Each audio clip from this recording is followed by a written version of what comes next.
tanto a Secretaria da Agricultura quanto o Ministério da Agricultura, a preocupação, quando ela fiscaliza, multa, embarga, ela é ter, no caso do Ministério da Agricultura, a segurança dos insumos produzidos para o agricultor e, no caso dos produtos colhidos, criados, a segurança para o consumidor. Então, este é o papel do Ministério da Agricultura, tá? Dar segurança ao agricultor que os insumos que vão chegar para eles têm qualidade e dar segurança para a população de que os produtos que chegarão na mesa deles também têm qualidade. Então, eu só gostaria desse gancho para que a gente não saia aqui com um vilão. Então, você já aproveitou e foi divulgado nosso também. Show de bola. Não adiantou, tá? Só para dizer para ti, não adiantou. Você podia botar minha apresentação, por favor?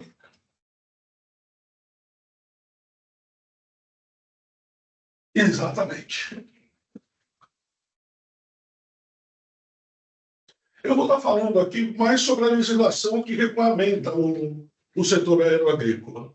Mas como a gente não é empresa, a gente está falando para produtor rural, eu procurei trazer frente, trás. Frente, trás.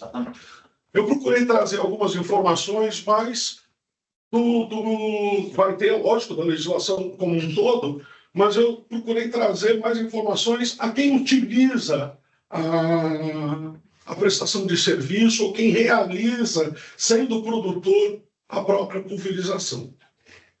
A pulverização agrícola ela tem um rol de leis que a regulamentam, tá? E a base da legislação é uma lei de 1969, tá? Que é o Decreto-Lei 917. Quando ele foi criado, ele não estava se importando muito com os problemas que a aviação agrícola estava trazendo. Essa lei é uma lei, basicamente, que fala sobre fomento. Então, o Ministério da Agricultura, ela ia abrir o curso de piloto, ela ia abrir o curso dos bandeirinha, ela ia abrir o curso dos coordenadores engenheiros agrônomos. E aí, com o passar do tempo, a gente viu, olha, isso tem um monte de problema. Isso precisa ser regulamentado. 20 anos depois, tem o decreto 86.765, que foi criado em 1981, que ele traz a regulação de como vai funcionar a fiscalização, as obrigações na aviação agrícola. Aí, em 2008, tá, vem a N2, que ainda fala somente de aeronaves tripuladas, somente de aeronaves convencionais, e eles dão, e essa legislação, na verdade, ela marcou um monte de pequenas portarias, decretos que tinham embaixo do decreto e consolidou num só documento. E esse documento, ele traz uma grande inovação, que são os pátios de descontaminação dessas aeronaves, para já evitar, já preocupado com problemas ambientais de contaminação de solo, água e ar, foram criadas estruturas, que a gente vai falar um pouquinho mais para frente, que são os pátios de descontaminação. Em 21, veio o Ministério da Agricultura, viu que o drone estava entrando e que a gente precisava saber, no mínimo, quem era que estava usando, quantos drones a gente tinha, como estava sendo usado, se tinha gente prestando serviço, se tinha agricultor que estava utilizando o drone por conta própria. E aí saiu, depois de 2, 3 anos, o Júnior participou dessa discussão, 2, 3 anos de discussões, saiu a 298, regulamentando a legislação de drone.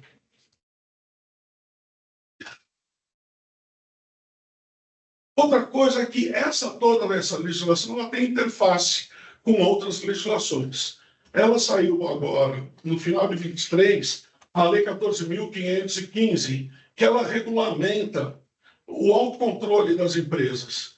E ele dá uma padronizada nas multas de acordo com o tamanho da empresa. Isso foi uma evolução, mas ela vai trazer alguns problemas, no meu ver, na hora de você graduar uma multa, por exemplo. Tá? E também, no final de 23, saiu a nova lei de agrotóxicos, que teve algumas mudanças, principalmente de competências, né? Onde a Secretaria de Agricultura dos Estados tinha um cadastro completo de quem usa agrotóxico, e hoje esses cadastros vão ficar na mão do governo federal e eles vão ter um acesso direto. Isso economiza recursos, isso economiza burocracia, isso facilita a identificação de quem está legalizado e de quem não está. O decreto, ele continua com a mesma... Esse decreto de 69, ele continua com o mesmo espírito, tá? Até hoje. Qual que é a competência do MAPA? A competência do MAPA é propor uma política para o emprego da aviação agrícola visando a coordenação, orientação, supervisão, fiscalização de suas atividades, ressaltada a competência de outros ministérios. Outros ministérios que a gente está falando aqui, por exemplo, a gente tem a Agência Nacional de Aviação Civil, que é a ANAC. Tá? Ela, dentro da aviação agrícola, ela tem um papel muito forte. Hoje, com os drones, a gente também tem uma interação com a Anatel, né? Por causa da frequência de controle dos drones. Nós temos uma interface muito grande com o meio ambiente, porque a pulverização agrícola, eu vou refazer minha frase, não é de aviação agrícola, porque a monocultura, a aplicação de agrotóxicos em lavouras, tá? Ela tem uma interface muito grande com o meio ambiente.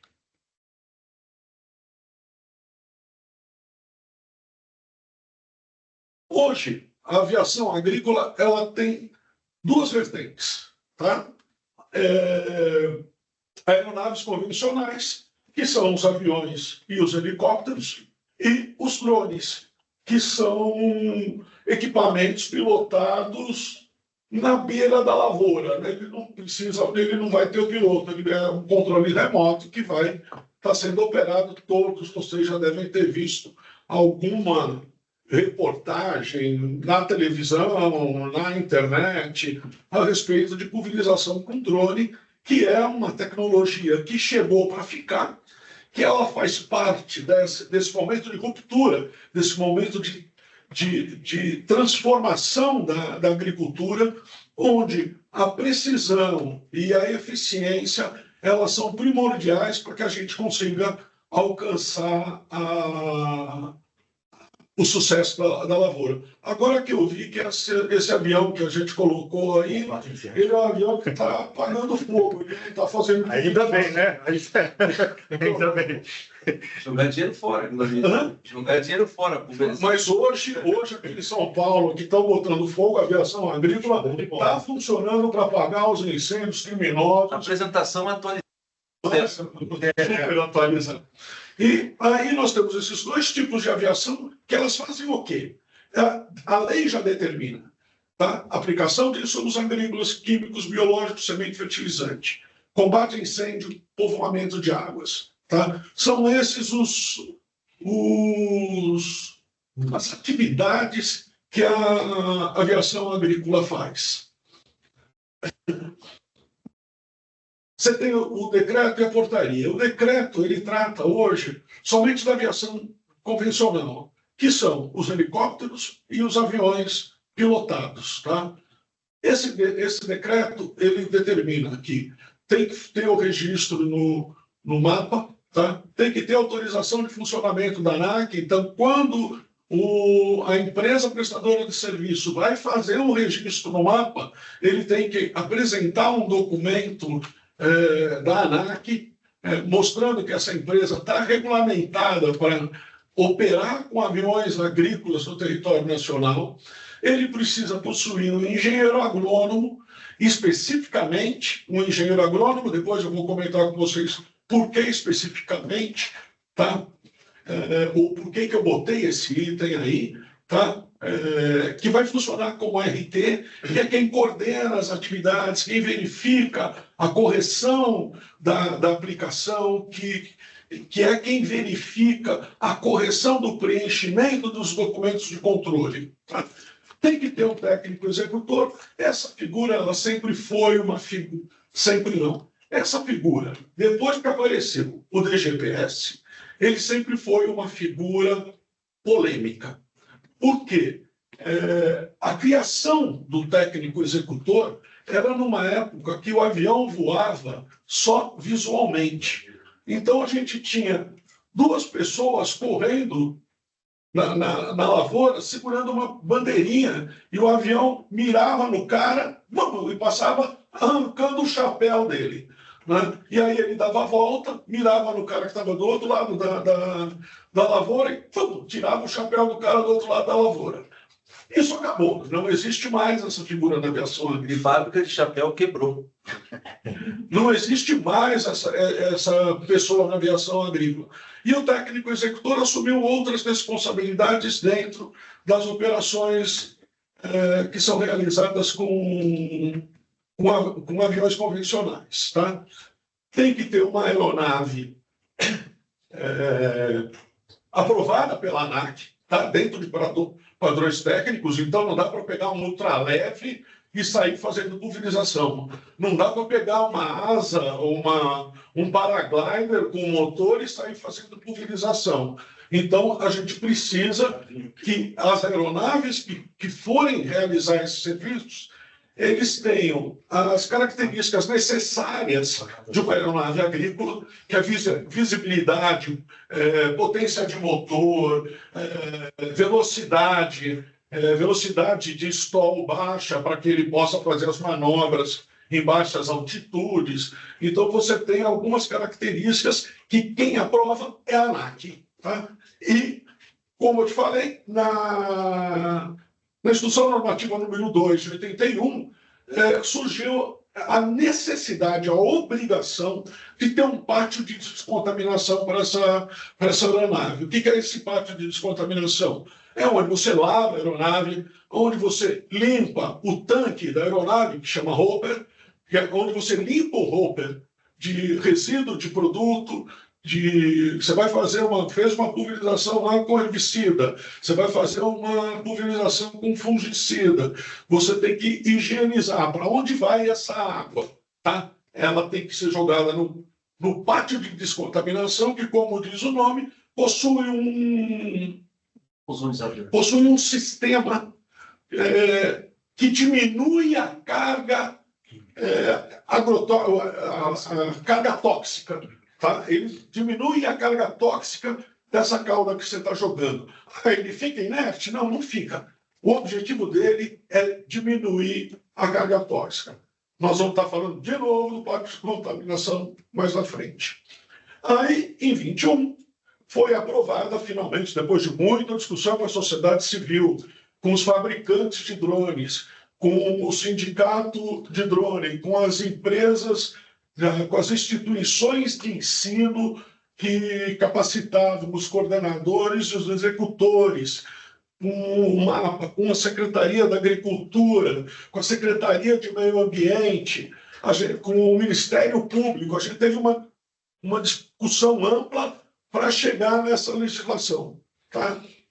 Porque o MAPA viu que o equipamento começou a ser utilizado, começou a ter propaganda na internet, e a gente fez a leitura de que um drone é uma aeronave.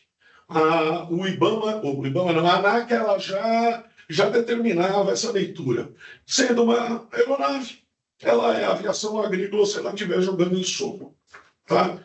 Aí, dentro da 298, todo mundo precisa ter um registro no MAPA, possuir um engenheiro agrônomo RT, tá? Pessoas jurídicas, empresas rurais e prestadores de serviço. Se você for um agricultor que compre um drone, você não vai precisar ter esse engenheiro agrônomo responsável pela sua aeronave, pelas suas operações com drone. Mas também você tem uma limitação. Você não pode fazer uma pulverização na propriedade do teu irmão, do teu pai, que fica do outro lado da cerca. Você só pode fazer em propriedades que estejam sobre sua posse.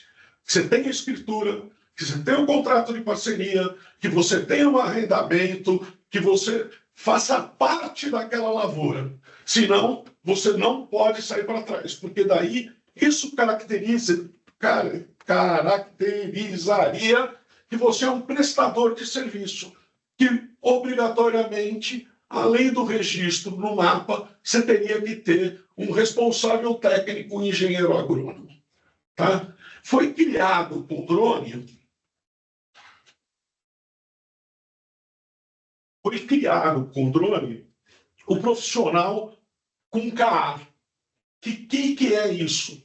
A exigência é que o cara tenha mais de 18 anos, tá? Para ser um operador de drone. Então, o piloto tem que ter mais de 18 anos. Definição da ANAC. Tá? O cara com CAR é um cara que dá um apoio ao piloto. Pode ser o piloto de drone, quem opera o controle remoto. Tá? Ele tem esse curso CAR. O que traz esse curso CAR? Como você não precisa ter no campo um especialista, um técnico agrícola, um engenheiro agrônomo, um engenheiro florestal, para estar respondendo sobre a produção, eu estou falando, não precisa ter quem é produtor rural, tá? Não precisa ter engenheiro agrônomo, mas obrigatoriamente ele tem que ter um profissional que acompanhe as operações, que tenha esse curso CAR, que é um curso de aplicação aeroagrícola remota. Tá? Então, qual que é o objetivo? O objetivo é que o filho do agricultor, tá, ele possa fazer o curso CAR e ser o responsável por realizar uma pulverização eficiente, uma pulverização segura ambientalmente e segura para a saúde das populações. Tá? Tem que ter uma aeronave em situação regular perante a ANAC. Então, as aeronaves, quando são fabricadas ou quando chegam no Brasil, um novo modelo, eles têm que ser homologados pela Agência Nacional de Aviação Civil. E o proprietário rural somente pode operar em área sob sua posse, como eu já comentei. Eu fiz alguma bobagem aqui, eu acho que apaguei. Ah, não. São obrigações. Nós temos muito papel para mostrar que os operadores eles estão atuando dentro da lei. Esses papéis são basicamente os papéis que o Ministério da Agricultura olha. Tá? Então, tanto com drone quanto com aeronave, tanto com drone quanto com aeronave convencional, precisa ser feito um relatório operacional. O que é o relatório operacional? É um documento que ele tem que ser apresentado antes do início da atividade, mostrando o que eu vou jogar, quanto eu vou jogar, qual diminuição que eu vou jogar, em que área eu vou jogar. Tá? Esse mesmo relatório operacional, no caso dos aviões convencionais, das aeronaves convencionais, ele é dividido em duas partes. A segunda parte é como foi a minha aplicação, qual era a temperatura do ar, qual a velocidade do vento, qual a umidade relativa do ar, porque todos esses fatores influenciam na eficiência agronômica da aplicação com qualquer tipo de pulverizador, tá? Umidade, velocidade do ar e temperatura. Hoje, no Brasil, todos, né, Júnior, eu posso falar que todas as aeronaves possuem o DGPS. O DGPS nada mais é... Não conheço aeronave que não tenha. Hã? Eu não conheço que não tenha. O DGPS nada mais é do que um sistema de Waze, tá, que vai te marcar na área que você está pulverizando as linhas que você voou e pulverizou, e as curvas que você fez, e o caminho que você tem da lavoura até a pista de pouso que você tiver usado. Tá? E o relatório mensal. O relatório mensal é um outro documento que todo mundo tem que mandar para o Ministério da Agricultura, descrevendo as operações que foram realizadas no mês passado. Tá? Todos os usuários, tanto as empresas, pessoas jurídicas, quanto os produtores, eles devem manter os documentos que o habilitaram, que deram registro para ele no Ministério, ele tem que manter esses documentos atualizados. As aeronaves, elas têm que estar atualizadas na ANAC. Os drones pelo CISAT e as aeronaves convencionais pelo Registro Aéreo Brasileiro. Aéreo. RAB, isso aí. RAB. O documento do engenheiro agrônomo, ele tem que ter um contrato de trabalho, ele tem que ter uma anotação de responsabilidade técnica junto ao CREA, tudo isso ele tem que estar atualizado. O engenheiro agrônomo tem que estar atualizado, tem que ser aquele engenheiro agrônomo que está no registro dele. Mudou, brigou com o engenheiro agrônomo, trocou o técnico, tem que mudar o registro do Ministério da Agricultura num prazo de 30 dias. Tá? O técnico executor, que é a figura atualmente da aviação convencional, que é um técnico agrícola com um curso de executor em aviação agrícola, que atualmente ele cuida muito mais das operações de pista do que necessariamente no campo. Tá? Tem que ter um piloto. Esse piloto, para se credenciar, para se habilitar como piloto agrícola, ele passou já por uma história cumprida, aí ele tem que ter no mínimo 400 horas de voo com outras aeronaves para ele poder fazer o curso de piloto agrícola.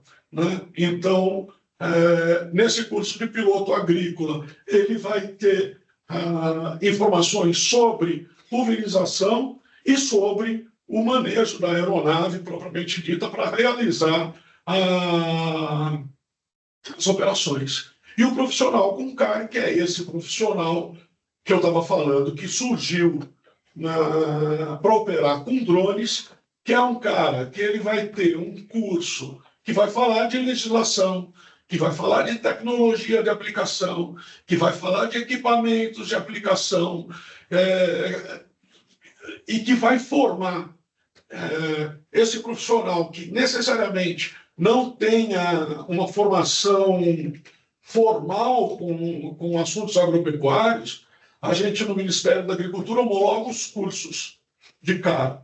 Nós temos dentista, nós temos publicitário, nós temos engenheiro agrônomo, veterinário, zootecnista, e nós temos enfermeiro, Economista. Nós temos uma série de outras profissões que nesse mundo maluco que a gente vive, o cara fala, estou mudando de profissão, vou trabalhar com drone. Precisa obrigatoriamente ter o cara. Todo mundo que for voar com drone precisa ter um profissional que vá acompanhar as operações e que tenha o curso CAR. Aí, essa é uma briga dentro da aviação, tá? Porque a aviação agrícola ela tem um perigo que chama deriva.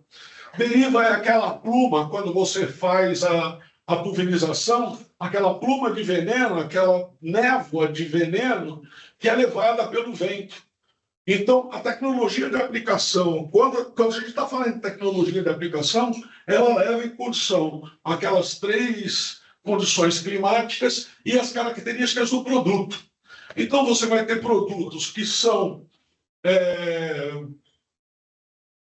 menos voláteis, evaporam com maior dificuldade, onde você poderia estar fazendo uma pulverização com gotas menores e ela ainda ser segura. Ou então você usa uma gota maior porque aquele produto é muito volátil. E aí foram definidas algumas distâncias padrão. Então, a distância da aviação agrícola convencional, tá, com aviões tripulados e helicópteros tripulados, é de 500 metros de povoação, cidade, vila, bairro, corpo d'água para abastecimento de população, tá? E 250 metros para mananciais de água, moradia isolada e grupamento de animal. Então, quando você vai fazer o planejamento da sua lavoura, o planejamento da sua operação, você vai contratar uma empresa prestadora de serviço, você tem que informar, tá? Se tem uma moradia isolada embaixo daquela árvore que está ali no meio. Então, o piloto, a empresa que vai fazer, ele tem que conhecer um pouco a área para evitar acidentes. E esses 500 ou 250 metros, eles são uma segurança para uma eventual deriva. Tá? Já nas remotamente pilotadas, como hoje a gente tem falado muito mais de aeronaves de asa rotatória, que elas parecem um helicóptero, tá? Foi definido isso com base em pesquisa, com base em dados tirados da pesquisa sobre pulverização, que em 20 metros você teria a segurança de fazer a aplicação de insumos agrícolas, adubo foliar, veneno, fungicida, herbicida, que com 20 metros você conseguiria. Se a aplicação for ou de inimigos naturais ou de produtos da agricultura orgânica, você pode pulverizar em cima da tua cerca. Isso não diz que é só o Ministério da Agricultura que determina distâncias mínimas de operação. A ANAC, muito mais por segurança das pessoas, do drone não cair na cabeça, não machucar ninguém, ela determina que o drone só pode operar a 30 metros de pessoas não anuentes, pessoas que não fazem parte do trabalho. Quando você estiver naquele show, tá, de música na praça da cidade, e passar em cima um drone, em cima da sua cabeça, e você não concordou, pode saber que aquele drone está operando irregularmente. Tá? Aplicações que isso muito importante, que vem junto aí com o uso de abelha, vem junto com a agricultura orgânica. Tá? Essas aplicações realizadas próximas a culturas suscetíveis, os danos serão de total responsabilidade da empresa aplicadora. Eu vou estar falando na frente, mas eu vou falar agora já. O decreto está para ser alterado. Tá? E aqui está: danos serão de total responsabilidade da empresa aplicadora. Muito provavelmente, nessa alteração, o contratante também vai estar responsabilizado solidariamente pela aplicação que estragar a lavoura do vizinho. E estragar, no caso da abelha, mata ou contamina. Tá? No caso de lavoura, por exemplo, você pode ter lá uma lavoura de brócolis. Fiquei sabendo que nós somos o maior produtor de brócolis da América do Sul. Saiu hoje no jornal, não sei porquê. Mas você tem uma lavoura de brócolis orgânico. Tá? Você faz uma pulverização nessa lavoura, o vizinho tem uma de cana. Você faz a pulverização na lavoura de cana, pega resíduo no brócolis orgânico.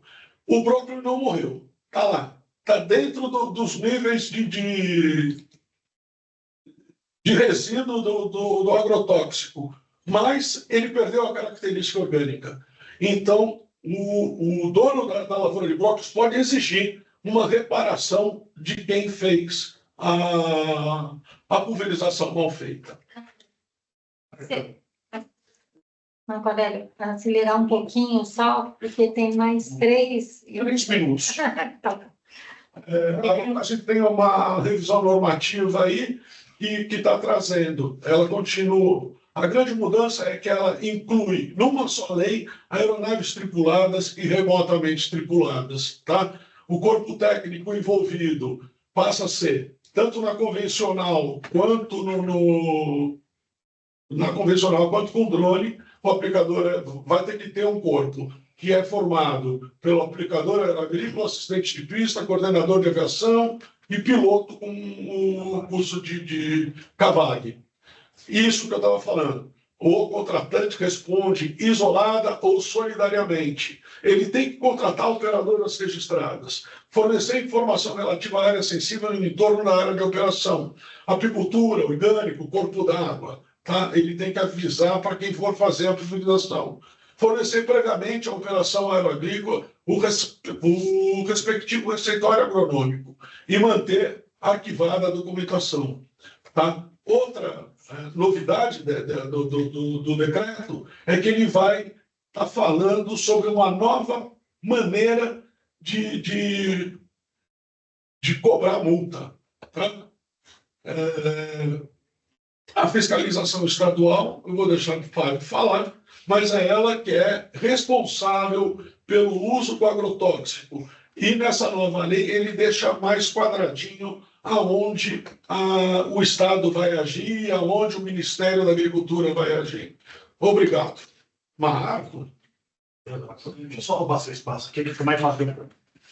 Só tocar dança das cadeiras.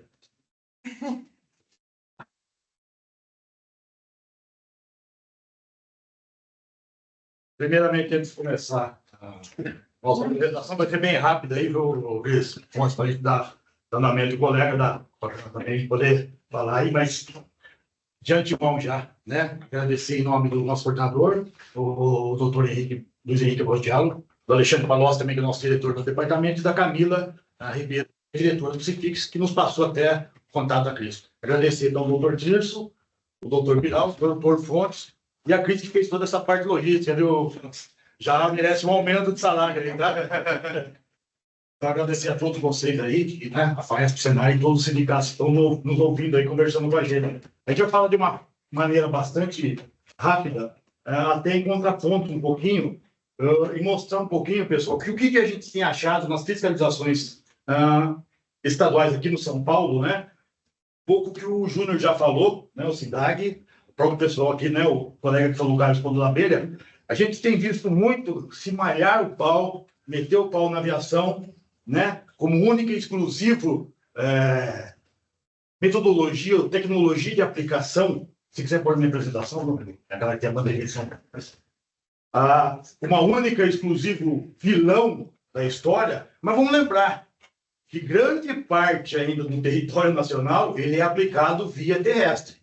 Depois eu posso passar alguns dados aqui, a prova do SINDAG que a gente pegou, e se eu estiver errado alguma coisa, me corrija o Júnior, tá? Você sabe muito. Aqui, o pessoal, ó, então a gente só falar então um pouquinho, o Márcio está comigo e não vai falar por causa do andamento da correria, a gente vai falar sozinho, e vamos passar mais o Márcio, o nosso querido amigo aí, e gerente do Programa Estadual do Comércio de Agrotóxicos, que o Fábio aí como, né, gerente da parte de uso de agrotóxicos dentro do Estado de São Paulo. O que é a secretaria? Ela deu uma mudada há pouco tempo, né, Fontes? Quando estava a parte aí, a gente tem hoje não só a Secretaria de Agricultura, como também a Subsecretaria de Agricultura, e esses três órgãos aí da Secretaria CAT, Extensão Rural, que o pessoal já conhece de longa data aí, a pesquisa, que o colega comentou, da necessidade da pesquisa tá, então a APTA aí está junto nessa discussão, e a Defesa Agropecuária de São Paulo, que fiscaliza, mas não só fiscaliza, né? O professor Bial e o doutor Bial falou, fiscalização precisa mudar de nome, a gente tem também esse entendimento de educação sanitária, inclusive nós temos um departamento hoje, dentro da Defesa Agropecuária, só de educação sanitária, para todas as áreas nossas aí, né? Do agrotóxico, a fitosa, etc. Tá? Então, realmente temos essa visão do olhar da educação primeiro, e sim, depois proibir as irregularidades e cobrar de quem realmente está no jargão aí pisando na bola. Tá? Qual que é a missão da defesa? Defender aí, ó, de novo, Fontes, sustentabilidade está em pauta, né? A sustentabilidade sanitária do agronegócio paulista, através de ações de vigilância sanitária e fitossanitária que promovam a proteção do solo agrícola, a inocuidade dos alimentos, aí tem muito o uso e o comércio de agrotóxicos, tá? E a saúde única de pessoas, animais e meio ambiente. Também a aplicação de defensivo agrícola entra muito nessa parte do pensar em saúde humana e saúde dos animais. E qual que é a nossa visão? Ser modelo de excelência na prestação de serviços e na gestão de políticas públicas de defesa agropecuária. Tá? E os valores de engajamento, ética, transparência, responsabilidade e vocação pública. Aí eu volto a brincar um pouquinho com o doutor Vidal e falar, né? A gente concorda com ele, a gente parar dessa pecha fiscal. Vocês já são auditor fiscal, né? Estamos lá ainda. Assistente agropecuário, vamos chegar lá. Mas o nome pouco importa. Importa é como fazer a fiscalização. A forma que a gente está fazendo essa fiscalização, ela tem que ser com responsabilidade e embasado sempre em legislação. Sem achismo, sem partidarismo, sem coisa do gênero. Né? Aqui, o Marcão falou muito bem da parte legal do Ministério da Agricultura, então ele já falou de IN 02, Portaria 298, que ele está falando mais da parte de aplicação aérea em si. A gente tem duas legislações, né? A Lei Estadual 17054 de 2019 e o nosso decreto regulamentador saiu em 2023, agora no fim do ano aí. Ele é recém-nascido praticamente. Inclusive com valores de pecúnia e multa, etc. Não vamos entrar nesse meandro aí, para a gente não assustar ninguém, vamos falar em coisa boa. O que a fiscalização está fazendo, né? De que forma a gente tem visto a fiscalização aí, tanto em usinas quanto em produtores autônomos, tá? O que a lei estadual fala, essa 17054? Que eu deixei só em vermelho para ficar bem enfatizado e a gente ter essa visão aí, que a fiscalização do uso, da prestação do serviço na aplicação, dentre outras coisas que estão aí, é de competência da Agricultura, da Secretaria da Agricultura do Estado e da Defesa Agropecuária, como já é previsto na competência dessa lei federal nova, a 14.785 de 2023. Tá? Então, ela está aí falando que o registro das empresas, o Marcão deixou bem claro uma parte que fala que o registro vai ser único. O Marcinho até, a gente veio conversando, enquanto esse sistema não tiver feito pronto, a gente ainda tem um parecer jurídico da consultoria, a consultoria jurídica da Secretaria, que ainda a gente continua fazendo, para a gente não perder a mão. Se a gente largar hoje desses cadastros, a gente perde a mão, a gente fica sem informação. A partir do momento que o sistema do mapa, pela lei 14.185, estiver pronto, a gente também entende como desburocratização do sistema. Porque cadastra no município, cadastra no estado A, B, C, D, E, tem 27 estados, se eu não estou me enganado, e cadastra no mapa. É uma burocracia muito grande para qualquer ente. Né? Então, cadastra no federal, e o federal, aí a briga é nossa, é de governo federal, governo estadual e governos municipais, essa troca de informação. A dele, inclusive. Perfeito. Tá? A gente tem essa troca de informação, e aí quem vai capitanear isso aí? Aí deixa a briga para os órgãos públicos. Tá? Mas então, o registro das empresas ainda é nosso, por essa situação do sistema não estar pronto, a partir de então, aí sim, da prestação de serviços, a fiscalização do uso e a fiscalização de empresas prestadoras. Aí, pessoal, a empresa prestadora, para nós, cabe desde terrestre, apesar de a gente saber, né, que o foco aqui é o aeroagrícola, né, a aplicação aérea, desde terrestre, de postal, autopropelido, até avião, drone, etc. Tá? E o decreto, só para rebater aí, ó, fala que toda empresa localizada em São Paulo ela tem que ter esse cadastro até o sistema do mapa não estiver pronto. A prestadora de serviços que estão em outra unidade de federação, da mesma forma, ainda precisam desse cadastro junto à CDA, na Defesa de São Paulo, e compete à coordenadoria de novo. A lei fala uma coisa, o decreto não pode falar o contrário, né? A fiscalização do uso, da prestação de serviços na aplicação dos produtos, ele é de competência da CDA também. Pessoal, isso era para mostrar bem rápido só a parte legal. O que eu queria mostrar, na verdade, é esse contraponto do que sai na mídia e como órgão fiscalizador, tá? Que sai na mídia, o que a gente realmente vê na prática, a aviação agrícola, a aplicação aérea. Ninguém está aqui defendendo a SINDAG, não somos advogados sobre SINDAG e não somos contraponto da aplicação terrestre. Só que o que se tem hoje numa aplicação aérea, em termos de tecnologia, de regulatório, vocês viram a conversa de todo o pessoal anterior ao nosso, e o que se tem na terrestre, principalmente, eu não estou falando nem do prestador de serviço, estou falando do operador privado terrestre. O cara não tem um treinamento mínimo muitas vezes. A gente sabe que grande parte, infelizmente, do nosso agricultor é semi-analfabeto. A gente estava conversando sobre isso, né? O trator custa 1 milhão, né? E o trator está escondido dentro do canavial que der condição dele entrar ainda, ele está mais baixo e tal, e ninguém fala. A aviação agrícola, a aplicação aérea, seja drone, mas o avião em si mesmo, convencional, ele faz um barulho, né? Os turbohélices com um barulho violento. O celular nosso não pode tocar. Está aplicando, mas você sabe que está aplicando. É agrotóxico ou é fertilizante? Ou vai combater incêndio? Calma. Vamos ver primeiro para depois apontar. É isso que a fiscalização precisa fazer também. Né? A gente entender o que está acontecendo. Para não cair naquela situação que o Cláudio falou aqui muito bem. Mortalidade de peixe, não por agrotóxico, mas por falta de oxigenação na água. Não tem nada, não. Agora, se for realmente uma aplicação errada, ele agrotóxico, né? Acho que o SINDAG é totalmente favorável a isso. É expurgar mesmo, né? A separação do joio e do trigo. Tá? E quando começa a chegar isso para a gente, isso é muito ruim também para a Secretaria de Agricultura, como um todo, para o secretário, mas para a defesa em si. Ó. Assentados da reforma agrária enfrentam mortalidade de abelhas e peixes após pulverização. Peixes, nesse caso, foi o mesmo caso. Falta de oxigenação da água. As abelhas, nesse caso, problema que a gente tem das moscas dos estábulos, né? O cara colocar no coxo ou colocar como armadilha para fipronil para mosca dos estábulos, e a abelha não sabe ler, né? Aqui, vamos chegar aqui. Ela vai chegar. Tá? Então, são alguns casos que, na verdade, é um uso criminoso do produto agrotóxico, que não é para usar Falta de foliar, inclusive. Exato. Se não é para aplicar foliar, imagina colocar junto com um melaço de laranja, melaço de cana, tal, com suco de laranja, para atrair realmente as moscas do estábulo. Né? Tá? E aí, vamos lá. Lagartas do bicho da seda estão morrendo envenenadas por agrotóxicos em São Paulo. Beleza. Tem resíduo disso aí? Tem. A abelha, a gente tem alguns laudos de resíduo realmente de fipronil, de ivermectina, de vários produtos. Mas a gente sabe que é um produto. A modalidade de aplicação tem que ser investigada.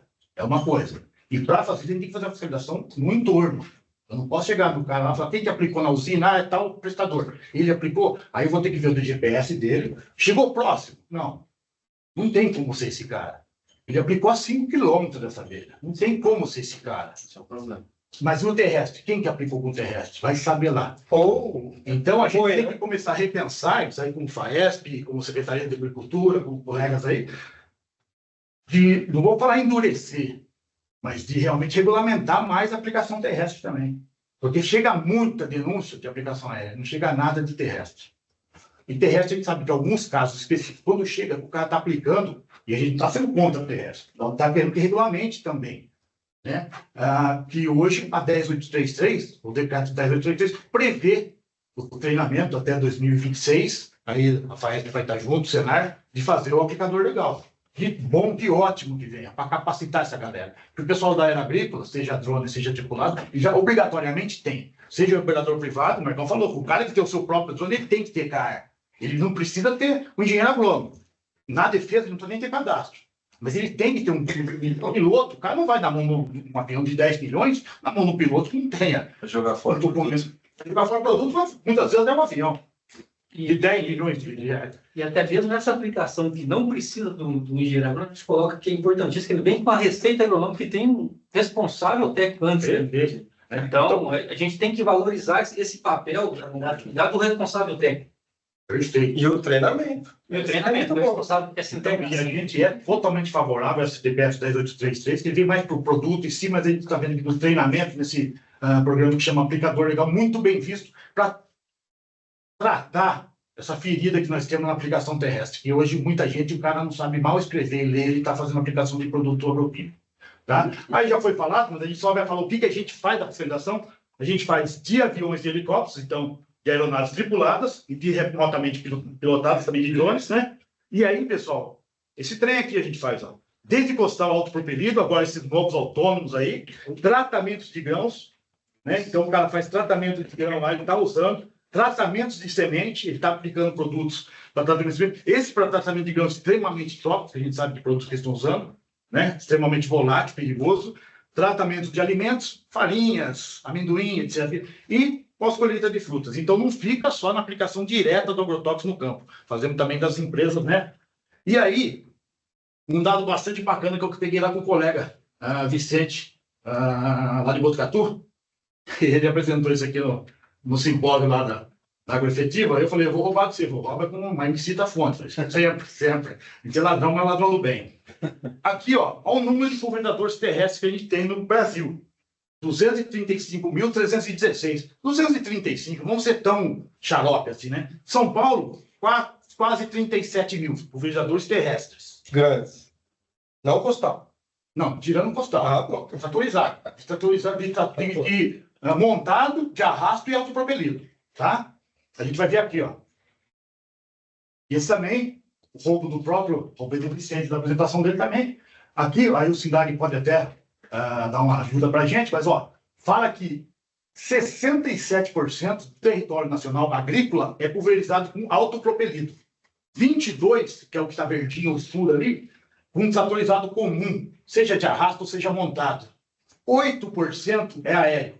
1% costal e 2% outros. Aí entrava a crônica de 2020 esse trabalho. Não deve ter mudado tanta coisa assim. Mas a gente falaria em torno de 90% terrestre. Se você tem 90% terrestre, como que só a aérea que causa problema? 2%.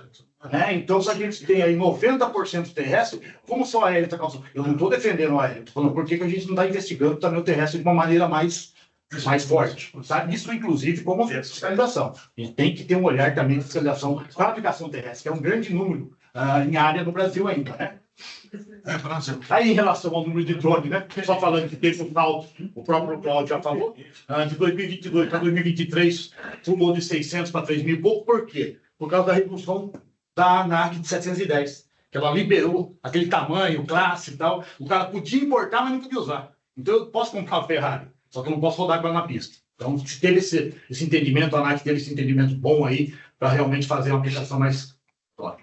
E aí, no estado de São Paulo, nós temos nesse número mais ou menos, tá? Um pouquinho mais, um pouquinho menos, mas é isso aí. E número de prestadores de serviço, São Paulo tem, comparado com a ANAC tem 182 no estado de São Paulo, que são dados da ANAC, também explodiu pelo mesmo motivo, se liberou o uso, a empresa prestadora vai começar a aumentar o cadastro. Aqui no mapa, viu, Marcão? Esse dado que o próprio Vicente também me passou, mas ó, tá, fala que tem dos registrados no CIPAgro, do que tem de drone rodando aí, 316 está com cadastro. Então, 30% está cadastrado, 60%, 70% talvez não cadastrado. Isso é ruim, tanto para o mapa quanto para a defesa. Se está assim para o mapa, para a defesa está um pouco pior, porque nós somos o último órgão a ser acionado aí na ponta. Então, isso é uma coisa que a gente tem também, e aí volta a conversa do doutor Vidal, aí a fiscalização tem que pegar. Que o Cláudio falou, os colegas falaram o seguinte, ó, o cara, hoje ele deixa de ser engenheiro e vai virar Uber.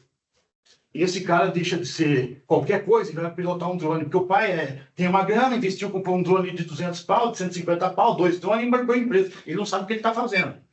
Não é a maioria, mas infelizmente, em alguns casos isso acontece isso. E queima o mercado tão promissor que a gente já viu aí. Tá? Mas aí, dado do Ciclomex, né, que é da importação. Como que em 3.500, se no dados de valores acumulados, tudo bem que é acumulado lá, tá? Nós temos 9.500. Tem drone voando aí pra caramba sem ANAC, hein? Não é só sem defesa, porque tem agrícolas. Isso é só agrícola. Então, se nós temos 9.000 e na ANAC tem 3.000 e pouco, tem 6.000 voando irregular. Irregular já é uma base, sem cadastro na ANAC, tá? Não é? Eu não registrei no último órgão, que é na prefeitura, não tirei o vara. Não. Você está lá na base, o cara é regular. Então, isso a gente tem que buscar combater e adequar isso aí com fiscalização e com conversa, tá? Aqui, 2.740, você falou 2.719, o dado não está tão errado. E aí a gente somos 9.500 drones, vamos fazer uma continha de padaria? 2.740 aeronaves, mais 9.580 drones. Nós temos um ano aí, 2023, fechamento de ano, 12.320 aeronaves, sejam elas tripuladas ou não tripuladas voando aí no Brasil. Contra, aí nós vamos fazer umas continhas. Nível brasileiro. Dividido aquela soma que a gente fez por 235.316, nós temos uma plataforma aérea de 5% quando comparada com a plataforma terrestre. Eu posso estar com algum erro aí de alguma coisa, mas não foge muito disso. A nível estadual, a gente fazendo as contas aí para os dados de São Paulo, nós temos em torno de 7% de aeronave tripulada e não tripulada, comparando com as terrestres. Então, como que a gente pode falar que só a aviação está fazendo dano? É isso que eu queria mostrar, tá? 5% e 7%, será que faz tanto dano que o resto é minimizado? Volto a falar, para a gente, a apresentação nossa era meio de mostrar um pouquinho a realidade que a gente vê também, da diferença das plataformas de aplicação, que a gente também tem que se atentar ao que não vem nos nossos olhos, às vezes tão facilmente, mas que a gente tem que ficar atento na fiscalização, e quem é da parte de consultoria, também na parte de consultoria, prestar atenção e se adequar nisso aí. Tá, hoje, esses números que nós temos do Estado de São Paulo, tá? 69 empresas de ARB e 54 de aeronaves tripuladas, empresas prestadoras, não só em São Paulo, mas que aplicam também, às vezes é de outro estado, mas que aplicam em São Paulo, empresas de prestação de serviço terrestre, 134. Esse é o dado do colega Simael que nos puxou. E aqui são dados do ano passado, de fiscalizações, só para o senhor ter uma ideia, né? Os caras não estão fiscalizando nada, o secretário da Agricultura, a Defesa, está brincando de fiscalização. São dados, a gente tem uma meta de 166 empresas fiscalizadas, fiscalizamos 214 entre terrestres e aéreos, tá? Isso é o ano passado que consolidou, fonte do nosso colega Chaim, tá? E em relação ao uso de agrotóxicos, não empresa, mas ao uso, a meta era de 2.300 propriedades, a gente fez aí 2.350 fiscalizações de uso de agrotóxicos dentro do estado de São Paulo, tá? Era o que a gente tinha para apresentar, agradecer de novo a Cris, ao Fontes, tá? Que a gente tenha colaborado, e o Márcio vai estar aqui com a gente para trocar uma ideia no debate.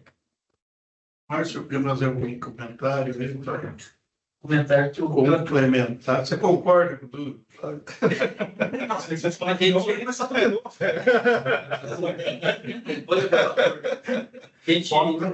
A gente juntando as duas principais falas que eu acompanhei de início, que é a integração, primeiro, para a gente criar um sistema de integração dos elos da cadeia, e eu coloco o ponto forte hoje que a fiscalização de cada empresa hoje não precisava de ter medo de fiscalização, desde que ela trabalhasse com a integração do sistema e o responsável técnico da empresa assumisse o papel de responsável técnico. Perfeito. Porque o que a gente observa na fiscalização hoje, uma receita agronômica de aplicação, ela se torna um papel simplesmente para atender a legislação, ela não tem a preocupação de atender a legislação e pensar na sustentabilidade do sistema de produção. Então, o mais importante que eu vejo hoje, além dos cadastros, das integrações do sistema, é que cada sistema põe um responsável técnico que realmente acompanha. Então, nossa preocupação em formar pessoas que atenda essa preocupação do sistema é muito importante, porque essa pessoa realmente ele vai preocupar em atender as normas da legislação e não vai preocupar com a fiscalização, porque a partir do momento que você está atendendo às normas, você não tem medo da fiscalização da empresa. 3 pontos importantes. Primeiro que o SINAG denuncia aeronaves desconhecidas. Já conseguimos prender 3 anos atrás, lá no Rio Grande do Sul, aeronaves desconhecidas. Só que para pegar não é tão simples. Imagina, quero pegar apicultores ilegais, onde é que você começa? Não é tão fácil como parece. Segue. A mesma coisa acontece na aviação. Conseguimos 2 aviões, junto com a ANAC, que daí tem poder de release. E você tem que levar a polícia, né? Óbvio, senão vai subir e tal. O cara estava estragando o mercado todo ali, cobrando mais abaixo. Então a fiscalização, obrigado, é muito parceira nossa, né? Mas é sempre positivo. São Paulo tem um destaque para mim, tem uma das melhores frotas do Brasil, mais modernas, né?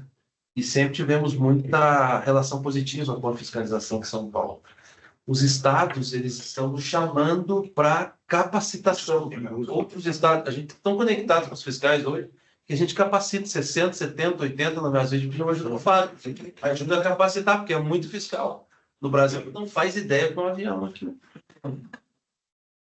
E tem um desafio muito grande, né? Imaginem isso, nós estamos falando da aviação, tem regulamentação a valer. Imagina a seriedade que nós temos que ter com a apicultura. Sim. Imagine o tamanho do gargalo que nós temos na apicultura, temos que trabalhar, dar foco para isso, minha opinião, respeito todas as contrárias. Se o setor de aviação, que o avião aparece, é fácil de ver, é regulamentado, tem fiscalização contínua. Agora, eu perguntei fiscalização na apicultura? Vocês fiscalizam anualmente com cada apicultor de São Paulo para ver se o cara está cuidando bem das abelhas? Então, veja que, olha o tamanho dos desafios, né, que a gente tem pela frente. Existe um programa isso que talvez seja, desculpa, mas talvez seja interminável, porque ele perde o emprego, compra uma caixa de abelha, e aí como é que vamos pegar tudo isso, né? Esse é um grande desafio, um exercício a se fazer para mim interminável. Você já tem um programa, talvez você conheça a gerente do programa de apicultura, Renata. Tá? Se você não tiver o contato, eu passo o contato para você. Vale a pena trocar uma ideia, ela tem umas ideias também muito bacanas em relação a georreferenciamento, porque é lei, na verdade. Esse cadastro é obrigatório pelo Estado e pela Federação, porque é uma pecuária. A apicultura não é uma pecuária, o cara não leva dessa forma, mas é uma pecuária. Então, obrigatoriamente, ele teria que ser cadastro, mas ele nota fiscal, CNPJ, etc. A gente vai sair daqui amanhã. Mas até inviabiliza. Então, não, mas na época que eu estava como presidente, saiu essa lei que eu tinha que registrar e realmente a dificuldade, em primeiro lugar, era a burocracia, a dificuldade pelo entendimento. Depois a gente conseguiu simplificar a regra E aí também fizemos uma outra coisa. Bloqueamos a entrada de mel para venda comercial para quem não tivesse registrado no sistema. E aí começou a fluir. Mas tem outras ferramentas que têm que ser trabalhadas.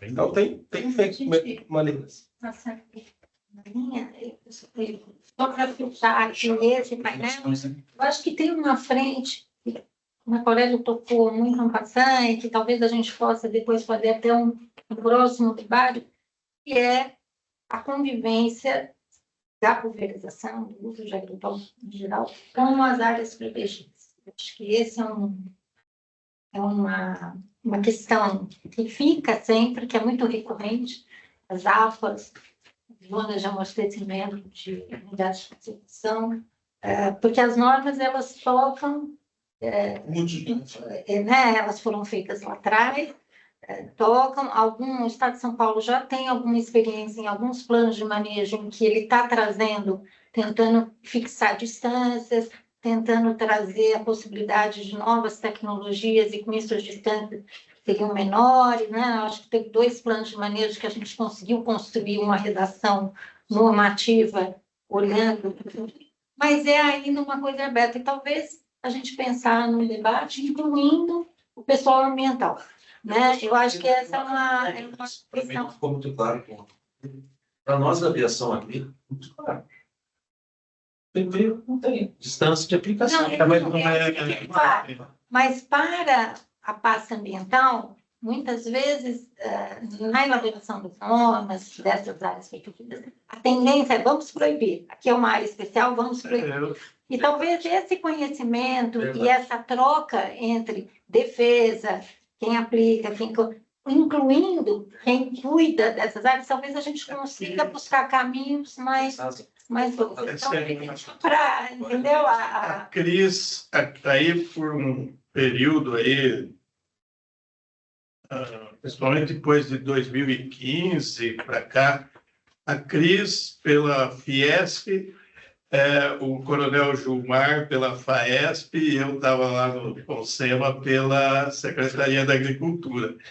E a gente enfrentou muito isso, né? Assim, porque assim como as questões relacionadas à pulverização aérea, que é o tema aqui, mas a questão realmente do uso, né, de agroquímicos aí no entorno dessas áreas protegidas, né, parques, APAs, enfim, sempre tinha a proposta de proibição. E tivemos que enfrentar muitas vezes. Muitas vezes até se falava em proibir o que nem era feito. Que essas áreas são extensas no estado. Nós estamos falando de 15% a 20% de águas. Estamos falando do Rio Paraná aqui, porque nós temos 1 milhão de hectares sendo discutido no plano de manejo, onde o CMBio apresentou um documento com todos na mesa, sugerindo a proibição da aplicação aérea em 1 milhão de hectares. 700 no Mato Grosso do Sul e o restante São Paulo e Paraná. Quer dizer, uma decisão dessa, não vamos dizer o impacto que ela tem na soja e na cana. Eu acho que é extremamente oportuno, Cris, obrigado por trazer isso, e tem que ser discutido isso, né? Porque nós podemos tomar uma decisão rapidamente, podemos, mas e qual é o impacto que isso vai causar economicamente e até ambientalmente? Obviamente que nós respeitamos os tratores e costais, etc., mas o avião utiliza 8 vezes menos água. Então, tirar uma tecnologia como essa, que utiliza 10 litros por hectare, você vai usar uma de 200 litros por hectare, por que fazer isso? Quer dizer, talvez tenha que sentar e principalmente ouvir. É muito difícil, né, hoje em dia, alguém parar para ouvir. Eu parabenizo a FAESP por esse ato que está sendo, por essa ação tomada, porque vocês estão mais ouvindo do que falando. Nós chegamos em lugares, mais a gente escuta do que fala. Então, isso hoje em dia tem sido raridade. Talvez puxar esse assunto em momento oportuno sobre caberia ser fundamental. Porque ele tocou muito a interface com o meio ambiente. Eu acho que esse hoje se coloca um grande desafio, né? O Estado de São Paulo tem, se não me engano, 14%, 15% do território é APA. Aí você tem as zonas de amortecimento de áreas protegidas, onde você tem produção também. Então, Então, como é que eu convivo?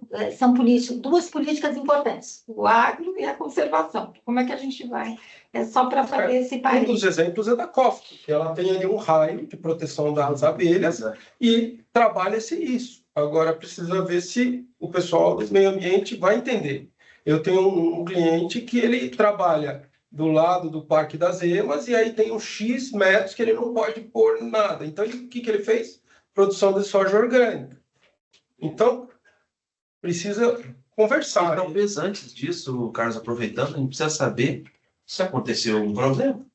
Porque a aviação atende 135 milhões de hectares, e às vezes por uma denúncia no jornal, para tudo, proíbe tudo. É como, como se acontecesse um acidente de carro aqui, nós parássemos os carros do Brasil inteiro. Exato. Então, quer dizer, qual é o impacto que isso vai causar? Aonde foi? Quando foi? Quando a gente senta com o Ministério Público, seja ele quem for, aconteceu, quem foi? Que avião foi? E é importante... Vocês procuraram a secretaria, procuraram o mapa? Não, a gente... Não. Agora vai dizer quem foi, quando foi. Eu quero o prefixo da aeronave, o mapa tem os relatórios e está melhorando o sistema para ficar melhor. Vamos conversar sobre fatos. Não vamos atribuir um problema a um geral, né?